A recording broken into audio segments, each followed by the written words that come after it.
+2 படிச்சிட்டு இருக்க ஒரு பையன் சக மாணவர்களால தாக்கப்பட்டு கொலை செய்யப்பட்டிருக்கிறார். என்ன நடந்தது, இதோட பின்னணி என்ன அப்படின்னு இந்த வீடியோல நம்ம பார்க்கலாம். Welcome to the KTV.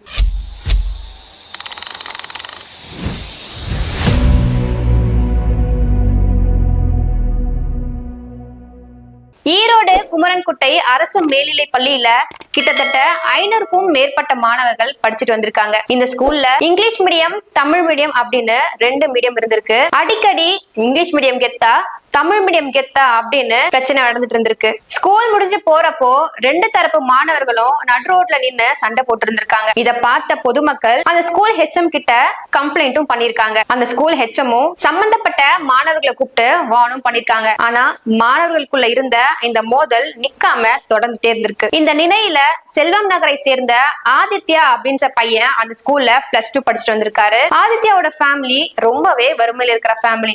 அதனாலதான் அவங்க அப்பா அந்த கவர்மெண்ட் ஸ்கூல்ல அவரை சேர்த்திருப்பாரு. குடும்பத்தோட வறுமைய புரிஞ்சுக்காத ஆதித்யா ஃப்ரெண்ட்ஸ் கூட சேர்ந்து ஸ்கூல்ல கட்டடிச்சுட்டு சுத்திட்டு இருந்திருக்காரு.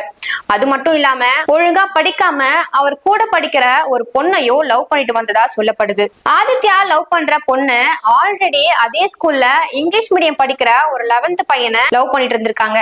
ஆனா இந்த லவ் ரொம்ப நாளா நீடிக்காம 2 பேருக்கு பிரேக் அப்பும் ஆகியிருக்கு. அந்த பொண்ணு +2 வந்ததுக்கு அப்புறம் ஆதித்யாவை பார்த்து அதுக்கப்புறம் 2 பேரும் லவ் பண்ணிருக்காங்க. இத பார்த்த அந்த பொண்ணோட எக்ஸ் லவர் ஆதித்யா கிட்ட, அந்த பொண்ணு கிட்ட ஏண்டா பேசுற, திரும்பவும் அந்த பொண்ணு கிட்ட பேசினா உன்னை அடிச்சே கொன்னுடுவேன் அப்படின்னு சொல்லிருக்காங்க. இதனால 2 பேருக்கு நடுவுல சண்டையும் நடந்திருக்கு. சம்பவத்தை அன்னைக்கு ஆதித்யா ஸ்கூலுக்கு வராம கட்டடிச்சுட்டு ஃப்ரெண்ட்ஸ் கூட சேர்ந்து போதைப் பொருட்களை பயன்படுத்தியதா சொல்லப்படுது. அது மட்டும் இல்லாம ஸ்கூல் யூனிஃபார்ம்ல பண்ணா மாட்டிப்போம் அப்படின்னு கலர் ட்ரெஸ் போட்டு சுத்திட்டு இருந்திருக்காரு. ஈவினிங் ஒரு 4 மணி போல ஸ்கூலுக்கு ஆப்போசிட் சைட்ல ஆதித்யா தன்னோட லவ்வரை பாக்குறதுக்காக வெயிட் பண்ணிட்டு இருப்பாரு. அதை பார்த்த அந்த பொண்ணோட எக்ஸ் லவர் ஆதித்யா கிட்ட வந்து வாக்குவாதம் பண்றாரு. நான் உங்ககிட்ட ஆல்ரெடி சொல்லியிருந்தேன் அந்த பொண்ணு கிட்ட பேசாத அப்படின்னு, நீ என் பேச்சு கேட்காம திரும்ப அந்த பொண்ணு கிட்ட பேசுற அப்படின்னு ஆதித்யாவை அடிக்க ஆரம்பிச்சிருக்காரு. அவர் மட்டும் இல்ல, அந்த பையனோட ஃப்ரெண்ட்ஸான இங்கிலீஷ் மீடியம் பசங்களும் வந்து ஆதித்யாவை அடிக்க ஆரம்பிச்சிருக்காங்க. அதனால நிலை தடுமாறி ஆதித்யா கீழே விழுந்துறாரு. அப்பவும் அந்த பசங்க அடிக்கிறத நிப்பாட்டாம ஆதித்யாவோட தலையிலேயே காலால மிதிச்சிருக்காங்க.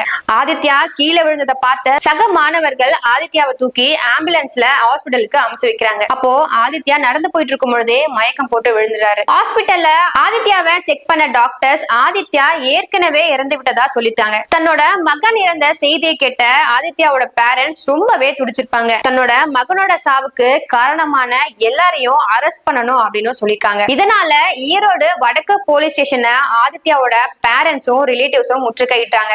பிரச்சனை ரொம்ப சீரியஸ் ஆனதுனால சீரியஸ்னு தெரிஞ்சு அங்க வந்திருந்த ஈரோடு கிழக்கு தொகுதி MLAவான சந்திரகுமாரையும் முற்றுகையிட்டாங்க. இதனால தீவிர விசாரணையில ஈடுபட்ட ஈரோடு போலீசார் கொலைக்கு சம்பந்தமான 2 இங்கிலீஷ் மீடியம் மாணவர்களை கைதும் செஞ்சிருக்காங்க. விசாரணைக்கு அப்புறம் தான் மேலும் பல உண்மைகள் நமக்கு தெரிய வரும். அதுவரை உங்களிடம் இருந்து விடைபெறுவது நான் பிரதீக்ஷா.